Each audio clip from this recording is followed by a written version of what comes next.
She didn't ask his name. She pointed. "You're in the wrong building." The words cut through the lobby like glass. Security froze mid-scan. Two executives slowed their pace just enough to watch. The receptionist lowered her eyes. The man at the access gate didn't react. Brown jacket, simple shirt, a small paper bag in one hand. He looked like someone who had taken a wrong turn on his way to a delivery. Victoria Langford stepped closer, heels sharp against marble. "This floor is executive," she said, voice controlled but firm. "Deliveries go around back." The man glanced at the private elevator behind her, then at his watch. 9:02 a.m. "I'm exactly where I'm supposed to be," he replied. A few quiet chuckles from somewhere behind her. Victoria gave him a tight smile. "Sir, this building requires ownership." He reached into his pocket. Security tensed. Instead of a delivery slip, he placed a black access card on the scanner. Beep. Green. The private elevator unlocked behind her. One of the board members inside went pale. Victoria's smile faltered. Because as of 8:47 that morning, the man she had just dismissed in front of her staff owned 58% of the company. And she had just told her new majority shareholder he didn't belong there. Quick pause before we go further. If this story already has you locked in, subscribe. This channel tells stories that don't get told anywhere else. And drop a comment below. Where in the world are you watching from? I read every single one. Now, back to the lobby. His name was Marcus Ellison. He had been awake since 5:15. Not because of the meeting. Because his daughter Ava had a spelling quiz that morning, and their agreement, the one they had maintained without interruption for 2 years, through the hardest seasons of both their lives, was that mornings belonged to her. Whatever the day held, it waited. She ate first. She packed first. She got the doorstep goodbye and the two-finger wave, and his full, undivided attention, until she was inside and the doors had closed behind her. That morning, she had practiced her words over oatmeal, running through them with the focused energy of a 9-year-old who had decided winning was the only acceptable outcome. Necessary, achieve. Privilege, invisible. She had gotten every one of them right. He had dropped her at 7:50. She turned at the entrance, the way she always did, and gave him the wave. 2 fingers, small and certain. He watched until she was through the doors. Then he drove downtown, parked 3 blocks from the Nexora Global Tower, and walked the rest of the way through the sharp morning cold with an old leather folder under one arm and a small paper bag in his hand. Inside the bag, a coffee and a plain croissant. He hadn't eaten since the night before. He had been on a call until midnight finalizing the last of the transfer documentation. And by the time the lawyers signed off and the confirmation came through at 11:47 p.m., his appetite had gone somewhere unreachable. The coffee was cold by the time he reached the building. He didn't mind. He had arrived to observe, not to be comfortable. The lobby of Nexora Global was the kind of space that communicated its purpose before anyone opened their mouth. 40 feet of vertical glass, pale limestone floors that reflected the morning light in long, flat panels, a reception desk that was more sculpture than furniture, staffed by 2 people whose primary function appeared to be the performance of selective welcome. Marcus entered at 9:01. He walked to the access gate with the paper bag in one hand and the leather folder under his arm, and the black access card, already in his pocket, where it had been since he tucked it there at 6:40 that morning. He didn't reach for it yet. He stood at the gate and looked around the lobby, with the quiet, cataloging attention he brought to every environment he entered. The attention of a man who understood that the way a company treats its lobby is the first and most honest thing it will ever tell you about itself. What he saw, a receptionist who looked up, assessed him in under 2 seconds, and looked back down without speaking. A security guard who had started to raise his scanner and then paused, recalibrating, as though the instrument in his hand had given him conflicting information. 2 men in dark suits, who had been walking toward the elevator, who slowed without stopping, and whose slowdown was the particular slowdown of people who want to see how something resolves without being seen to watch. Marcus noted all of it. He didn't write anything down. He didn't need to. He had been taking this kind of inventory for 8 months, across 3 different site visits, 6 anonymous employee interviews, and 400 pages of operational data. The lobby was the last room on the list. He was confirming, not discovering. And then the private elevator opened. Victoria Langford moved through the lobby the way she moved through every room she entered, as though the room had been configured for her arrival and was simply fulfilling its function. Heels precise against marble, 2 assistants in her wake.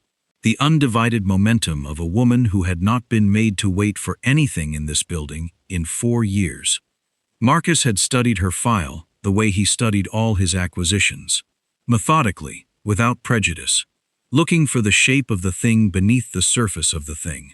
37 years old, CEO for 4 years, inherited a profitable company and had spent those 4 years making it incrementally less profitable in ways that the quarterly reports were engineered to obscure. She wasn't incompetent. That was the nuance. She was a specific kind of capable, the kind that performs excellently in the conditions it understands, and catastrophically in the conditions it doesn't. She had never, in 4 years, been in a condition she didn't control. She stopped when she saw him. Not because she recognized him, because he was at the gate, and the gate was in her path, and the situation required resolution before the day could proceed. She looked at him the way a person looks at a variable they haven't accounted for. Brown jacket, paper bag, old leather folder, standing at the executive access gate with the posture of someone who belonged and the appearance, to her assembled understanding, of someone who didn't. She closed the distance. "This floor is executive," she said. Her voice was controlled. Not loud, not rude. The voice of someone managing a situation. "Deliveries go around back." Marcus glanced at the private elevator behind her, then at his watch. 9:02. "I'm exactly where I'm supposed to be," he said. The chuckles came from somewhere to his left. 2 men, suits, the slowdown that had become a stop. Victoria's expression tightened by a single degree. She had the look of a woman recalibrating, deciding whether to escalate or redirect. She chose a third option. She smiled. Tight, efficient, final. "Sir," she said, "this building requires ownership." It was the word she chose. Not clearance, not authorization, not an appointment. Ownership. Marcus looked at her for a moment. Then he reached into his pocket. The security guard's hand moved toward his desk. Marcus placed the black access card on the scanner. The sound it made was small. Beep. The light above the gate turned green. Behind Victoria, the panel beside the private elevator illuminated. The doors, which required a separate executive-level authorization to unlock, slid open. From inside the elevator, a board member Marcus recognized as the corporate secretary made a sound, brief, involuntary, and went the specific color of a person who has just understood something they wish they had understood 30 seconds earlier. Victoria turned. She looked at the open elevator. She looked at the green light on the gate. She looked at the black access card on the scanner. Matte black, no logo. The kind of card issued to a single class of Nexora Global personnel. She looked at Marcus. He picked up his paper bag. He picked up his leather folder. He stepped through the gate. "The meeting was at 9, he said quietly, as he passed her. "I try not to be late." He walked toward the elevator. Behind him, the lobby had gone entirely still. The receptionist wasn't pretending to look at her screen anymore. The 2 men in suits had stopped moving. The security guard stood with his hand resting on his desk, not touching anything. Victoria Langford stood at the access gate with her coffee, and her certainty, and the slowly arriving understanding that the space between what she had assumed and what was true was wider than any room she had ever stood in. The elevator doors stayed open. Waiting. The document was a single page. A summary. Clean formatting. No embellishment. The kind of document that doesn't need decoration because the information inside it is doing all the work. Victoria looked at it. The color left her face in stages. Not all at once. That would have been dramatic. And Victoria Langford was not a woman given to visible collapse. It was a slow, systematic withdrawal. The way color leaves a landscape when the sun moves behind a cloud. She read it twice. Then she set it down and looked at Marcus. "Where did you get this?" she asked. "I commissioned it," Marcus said. 6 months ago. Anonymous internal audit. Cultural and operational. Conducted by a third-party firm with no connection to Nexora or its vendors. 63 current and former employees interviewed over a 12-week period. Victoria didn't respond. The document sat between them like a third person in the room. It listed 7 findings. Employee retention at 54%, the lowest in the company's 40-year history.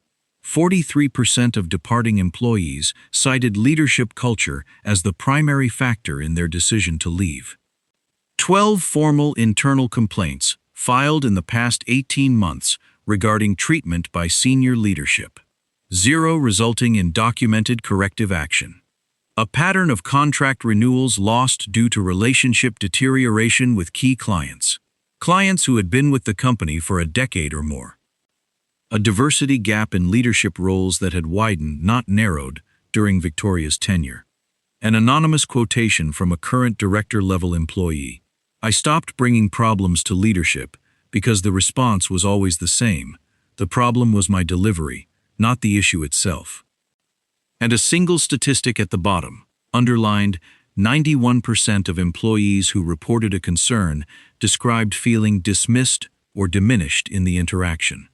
Marcus had read this document 4 times. He had read the full report, 412 pages, twice. He had cross-referenced the findings against Nexora's public filings, its internal HR records, obtained through proper legal channels during due diligence, and the operational data that had first flagged the company as undervalued. The undervaluation wasn't market-driven. It was leadership-driven. "The numbers told me the company was undervalued," Marcus said. "The lobby told me why." The room was silent. Victoria's hand moved toward the document. She pulled it back. She moved it again. She touched the edge of it with 2 fingers, as though confirming it was real. "This is—" she started. She stopped. She pressed her lips together. She started again. "This is a selective presentation. An anonymous audit with no methodology verification, no right of response. The methodology is detailed in the full report, which you'll receive today," Sandra Fitch said, her tone professional and unyielding. "And the findings are consistent with the company's own internal data. Retention rates, complaint logs, client departure summaries, all of it corroborates the pattern." "Corroborates a pattern," Victoria repeated. Her voice was controlled, but the control was costing her something. He could see it in the way her fingers pressed into the table, not gripping, just pressing, as though she needed the surface to remind her it was solid. "A pattern is not a conclusion." "You're right," Marcus said. "A pattern is not a conclusion. A pattern is evidence." He paused. "And I collected additional evidence this morning." Victoria looked at him. "In the lobby," she said. "In the lobby," he confirmed. He leaned back in his chair. He didn't do it for effect. He did it because the moment required a shift in register.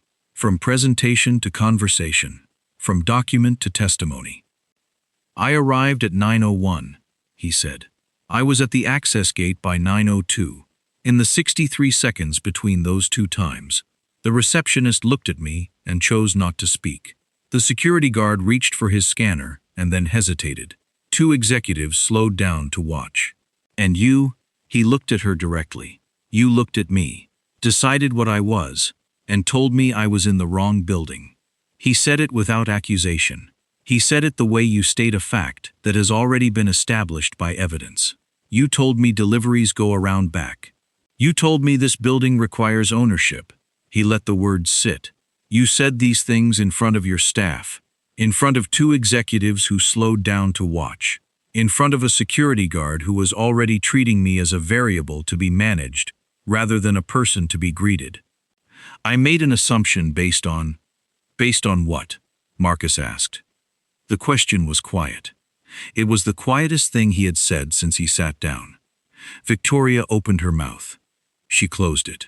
Because the honest answer, the answer she could not say in this room, at this table, in front of these people, was that she had based it on what she saw, and what she saw was a black man in a brown jacket holding a paper bag, and the sum of those observations had produced, in her mind, a category. And the category was not colleague, or board member, or owner. The category was out of place. She didn't say any of this. She didn't have to. The room already understood. Edward Osei spoke for the first time since Marcus had turned the document over. Victoria, he said, I want you to understand something. This meeting was always going to happen. The acquisition, the transition, the leadership review, all of it was set in motion months ago. What happened in the lobby this morning didn't create this moment. He paused, but it confirmed it. Victoria looked at him. She looked at Carla Reyes, who was watching her with an expression that was not unsympathetic, but was also not yielding. She looked at James Whitfield, who had not looked up from his own copy of the audit summary since Marcus placed it on the table. She looked at Marcus. How long? She asked. Her voice was different now, not sharper. Something past sharp, the particular tone of a person who has stopped trying to manage the room and is now simply trying to understand what room they are in. How long have you been watching? Marcus said, 8 months. Actively. But the first time I looked at Nexora closely was 2 years ago. A former employee reached out to me through a mutual contact. She described the environment in terms that were specific and consistent. I made a note. 6 months later, another contact. Same description, same terms. Different person, different department, same pattern. He folded his hands on the table.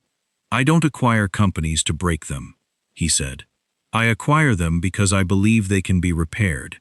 But repair requires an accurate diagnosis. And an accurate diagnosis requires seeing the system from the outside and the inside. The data gave me the outside. This morning gave me the inside. The lobby, Victoria said again. The lobby, Marcus confirmed. The way your staff was trained to see. The way your executives were conditioned to watch. The way you were conditioned to decide. The entire system, compressed into 63 seconds. He paused. You asked me where I got the audit. I commissioned it because I needed to know if the problem was structural. The lobby told me it was cultural. And culture comes from the top. The room held the weight of that sentence. Victoria sat very still. She was not looking at Marcus.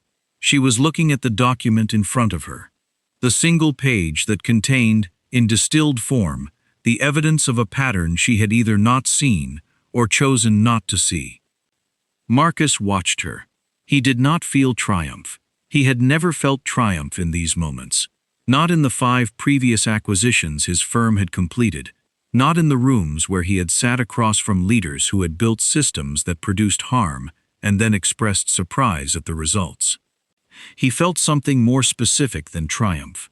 He felt the particular gravity of a moment in which a structure was about to change shape, and the people inside it were about to discover whether they could change with it.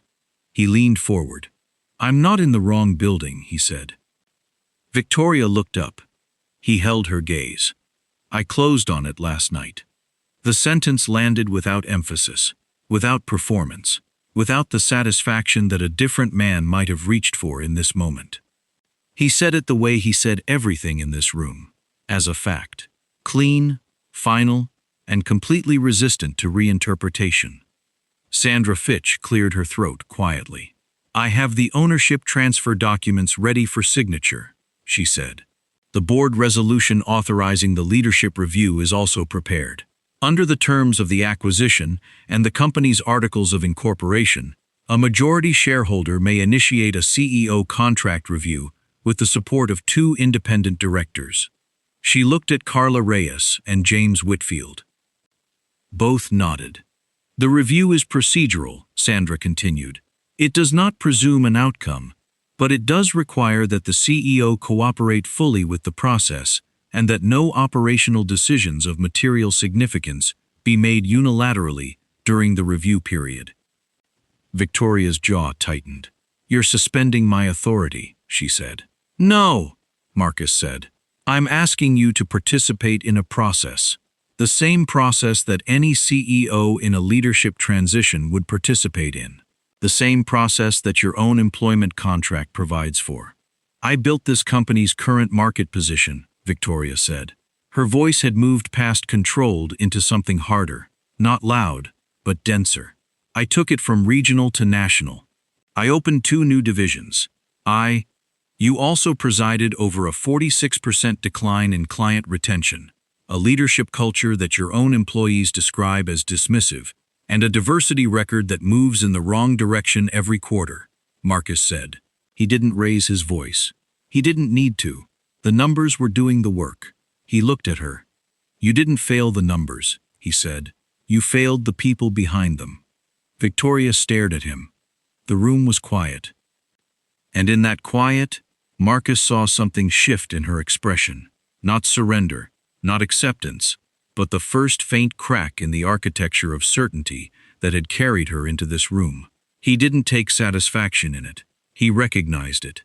He had seen it before, in other rooms, in other leaders.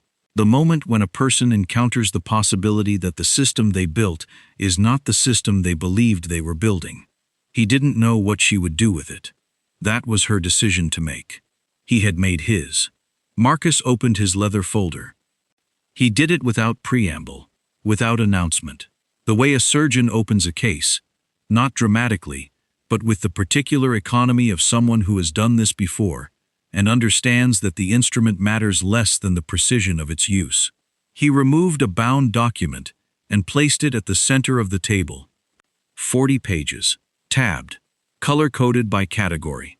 The kind of document that communicated, before anyone had read a word of it, that the person who assembled it had been living inside this material for a very long time. This is the operational analysis, Marcus said. Full scope. 8 months of data. I want to walk through 4 sections. The rest you can review independently. Nobody objected. Victoria looked at the document. She didn't reach for it. She had the expression of a person who has been handed a mirror and is deciding whether to look directly into it. Marcus opened to the first tab. Revenue, he said. He walked them through it the way he walked through all financial analysis, starting with the number everyone knew, then pulling back the layer beneath it. Nexora Global's headline revenue had grown 7% year over year. That was the number in the quarterly reports. That was the number in the press releases. That was the number Victoria had cited in 2 separate industry profiles as evidence of sustained growth under her leadership. 7% top line, Marcus said. But if you separate new client acquisition from existing client revenue, the picture changes. He pointed to the breakdown. New client revenue was up 22%. Aggressive sales activity, competitive pricing, a strong acquisition pipeline. Existing client revenue was down 19%. You're filling a leaking vessel, Marcus said. He didn't say it as an insult. He said it as a diagnosis. New clients are coming in faster than long-term clients are leaving, which makes the top line look healthy. But long-term client relationships are the margin drivers. They're lower cost to maintain, higher contract value, and significantly more likely to expand. You're losing the most valuable relationships in your portfolio and replacing them with relationships that cost more to acquire and haven't yet proven they'll stay. He turned to the next section. Why are they leaving? He placed a second sheet on the table, a summary of exit interviews conducted with former client relationship managers at 11 companies that had terminated Nexora contracts in the past 24 months. The interviews had been conducted by his firm's research team, posing as independent industry analysts. Of the 11 clients who ended long-term contracts in the past 2 years, 9 cited the same reason, Marcus said. Not price, not product quality, not competitive alternatives. He looked around the table. They cited relationship deterioration. Specifically, that the quality of responsiveness and attention from Nexora's account teams had declined. That problems were not being resolved. That escalation led to dismissal rather than resolution. He looked at Victoria. That's not a sales problem. That's a culture problem that has migrated outward. When leadership models a pattern of dismissal, it doesn't stay in the building. Victoria held his gaze. Account management turnover affected service continuity. That's an operational. Why was account management turning over? Marcus asked. She stopped. He waited. She didn't answer. Tab 3, he said.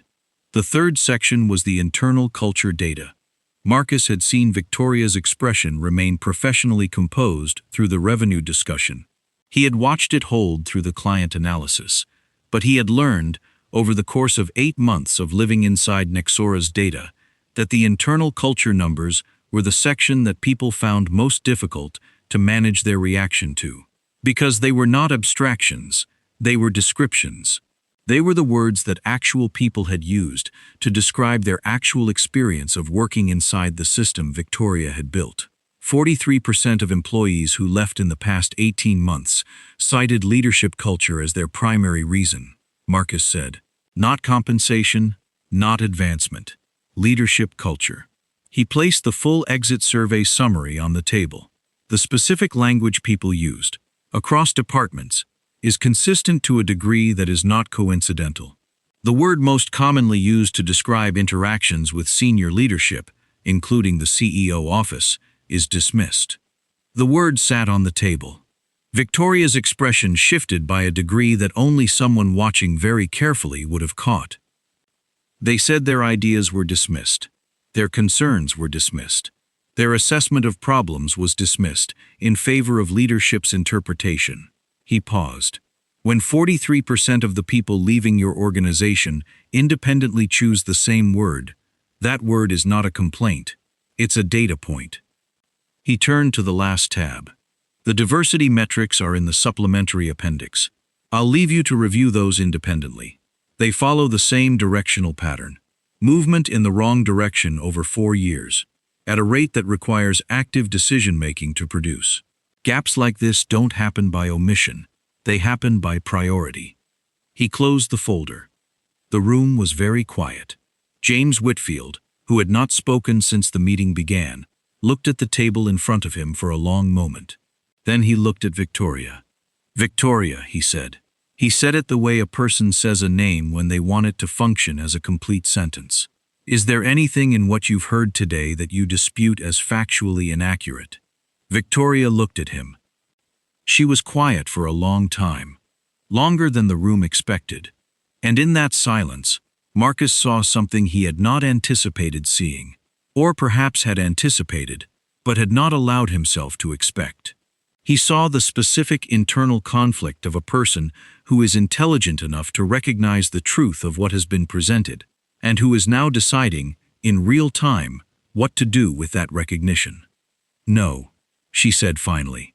The data is accurate. The room absorbed that. But data doesn't capture context, she continued. Her voice was not defensive. It had moved past defense into something more complicated. The growth targets I was handed when I took this role were not achievable through conventional methods. I was told to deliver 20% margin improvement in 18 months with a workforce that was already operating at capacity. I made decisions that prioritized short-term performance because the alternative was being removed for missing targets. She paused. Some of those decisions had costs I didn't fully account for. That's true. She looked at Marcus. But I was also operating inside a system that incentivized exactly the behavior you're now holding me accountable for. The board set the targets. The investors set the pressure. I made the calls. She paused again. And I own them. I'm not asking you to excuse them. I'm asking you to understand the architecture that produced them. Marcus listened. He did not interrupt. When she finished, He was quiet for a moment. "I hear you," he said. She looked at him, slightly surprised by the simplicity of it. "The architecture is real," he said. "Incentive structures that prioritize short-term metrics over long-term health are a systemic problem. I've seen it in every acquisition my firm has completed. It's not unique to Nexora, and it's not unique to you." He held her gaze. "But the architecture doesn't dismiss people in the lobby. People do." The sentence landed quietly. "You built the culture in that building," Marcus said. "Not entirely, and not alone, but you built it. The way your staff looks at people who walk in that door, that comes from the top. The way concerns get classified as delivery problems rather than substance problems, that comes from the top. The way your account teams stopped fighting for client relationships, that comes from the top." He paused. "You don't lose companies in boardrooms, you lose them in hallways." Victoria looked at him for a long time.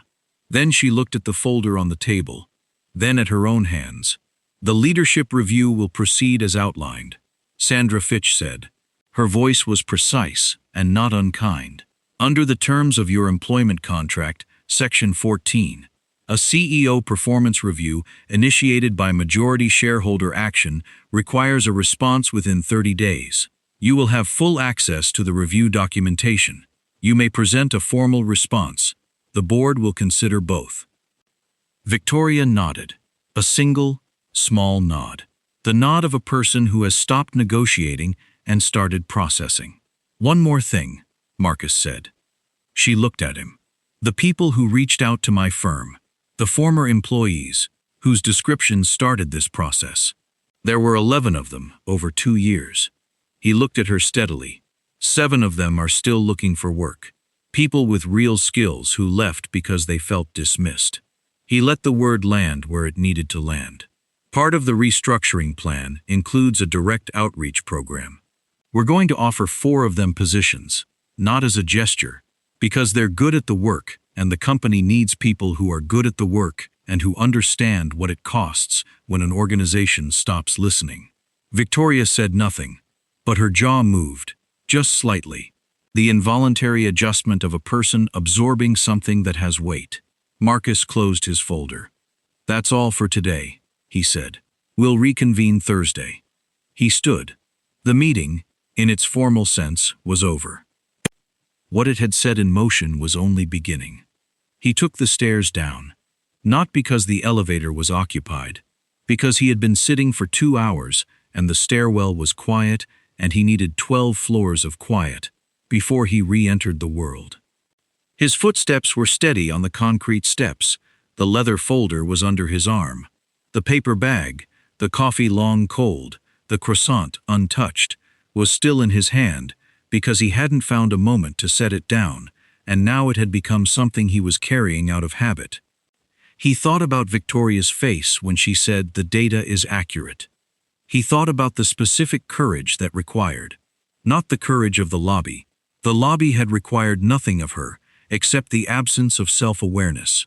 But in that boardroom, surrounded by documentation she couldn't dispute, she had said, "I own them," and meant it. He had watched her mean it. He didn't know what she would do with the 30 days. That was genuinely not his to know yet. What he knew was that the company had a chance it hadn't had 6 months ago. Not because he had arrived with a folder and sat in a chair and said calm things to a woman who had told him he was in the wrong building. Because 63 people had told the truth to a researcher they would never meet.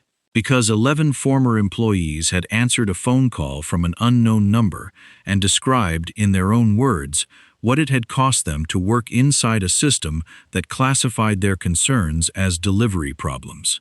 Because Edward OCI had sent a carefully worded message 14 months ago and trusted that someone would read it carefully enough to act on it. The ground floor door opened. Marcus walked into the lobby. The receptionist looked up. This time she held his gaze for a moment, before looking back down. A small thing. He noted it without weighting it. He walked through the access gate, green light, same as this morning, and across the pale limestone floor, and out through the glass doors, into the afternoon. The cold had softened while he was inside.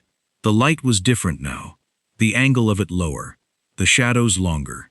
The city was doing what it always did, moving, indifferent, producing its endless noise without concern for what had happened on the 31st floor.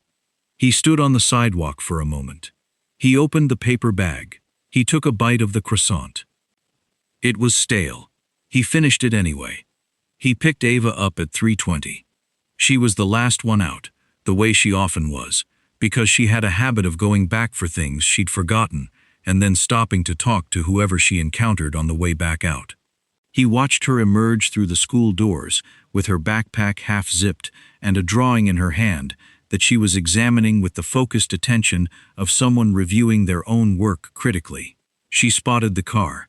She ran the last 30 feet, yanked the door open, dropped into the seat, and began talking before the door was fully closed.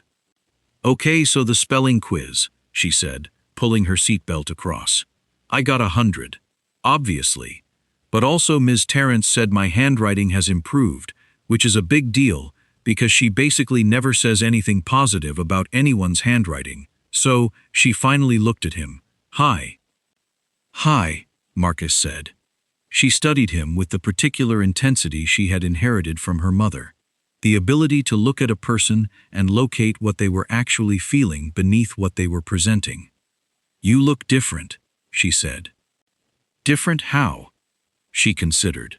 "Like after you finish a really long book." He looked at her. "Yeah? Like satisfied, but also like you have to figure out what to read next." She held up the drawing. "I drew a diagram of the water cycle for extra credit. Mr. Okafor said I didn't have to, but I wanted to." Marcus looked at the drawing. It was careful and detailed. Arrows indicating evaporation, condensation, precipitation, collection. Her handwriting, labeling each stage, was neat and deliberate. "It's good," he said. "I know," she said, without arrogance, just accuracy. She folded it and put it in her bag. "Did your meeting go okay?" He pulled out of the school lot. "They let you in?" she asked. He was quiet for a moment. "Eventually," he said.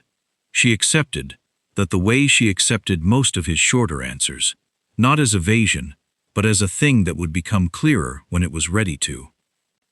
They drove in comfortable silence for 2 blocks.